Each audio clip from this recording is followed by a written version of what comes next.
Okay, so this is on online learning module 7.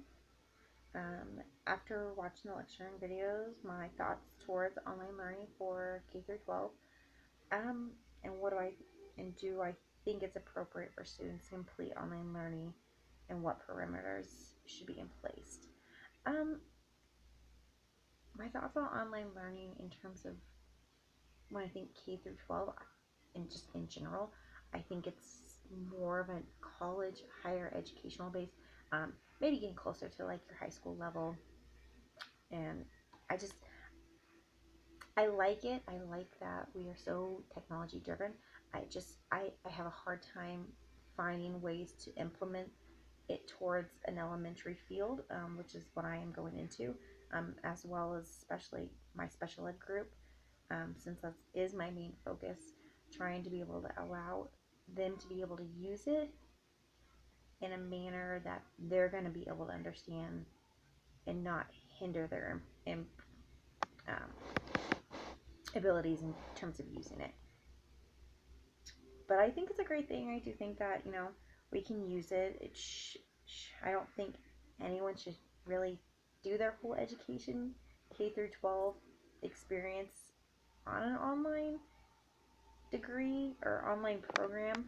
I know there's certain things that are, factors that come in with it, in terms of someone that would be learning completely online instead of in the classroom experience. So the options out there, I just am more of the traditional in school, face to face base. Um, but with using it, with students, they need to have some parameters, um, to be in place in terms of deadlines, held accountable for making sure assignments are submitted on time and being used correctly. And Blackboard's great that we get something that, checks different databases, in terms of or in terms of plagiarizing and stuff like that, and you can make things, um, have a due date and then it disappears. So I think students should be held accountable for that in terms of a perimeter in that sense of mind. Do you think every state should require students to complete an online course prior to high school graduation?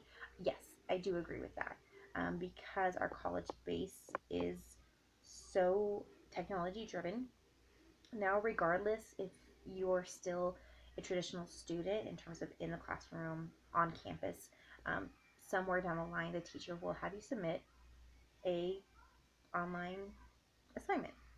I mean, we're moving away from, um, pen and paper and the traditional submitting a assignment paper form, to now we can allow it to be submitted through a database on the computer.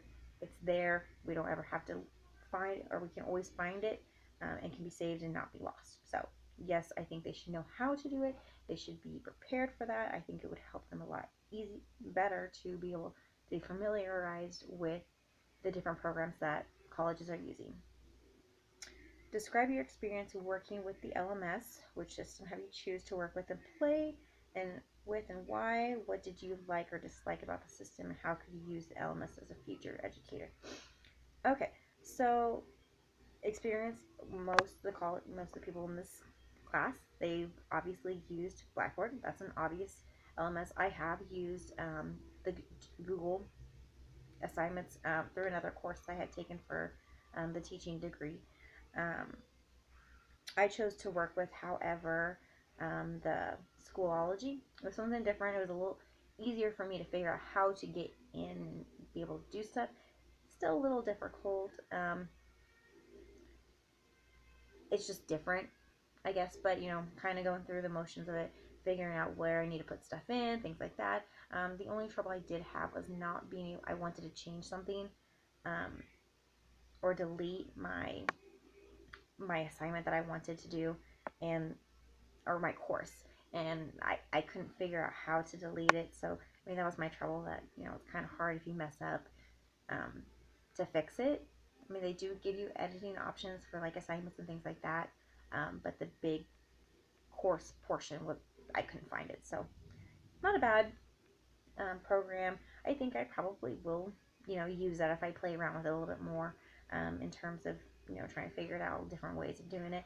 But I do like it. It was easy to use, fairly easy. I like that I could submit pictures and I could copy links to videos and things like that, to utilize that for my assignment,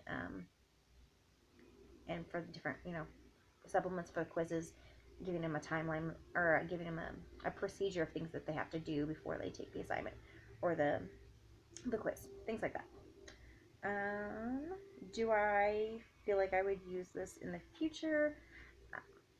I think I would, in terms of, doing the whole paperless, um, assignments, things like that, incorporating it with, my kiddos, um, because my focus is mainly wanting to be special ed.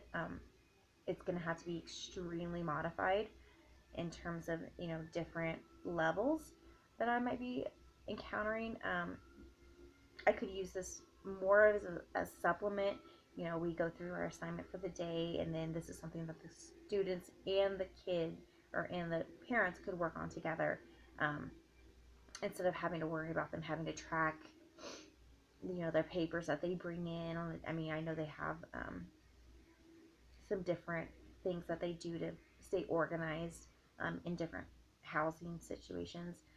So I might utilize it for that aspect, um, or just another study approach, instead of maybe not doing so much the assignments, that I can, send this link or this code home to with the child and with the parent, and they can do some different activities that are still fun, and, um, giving them a little bit more expansion on their homework that they didn't get through in class, or in the lesson. So I think it's, I could find some way of, working through that. And there's always tons of modifications that you can do with anything.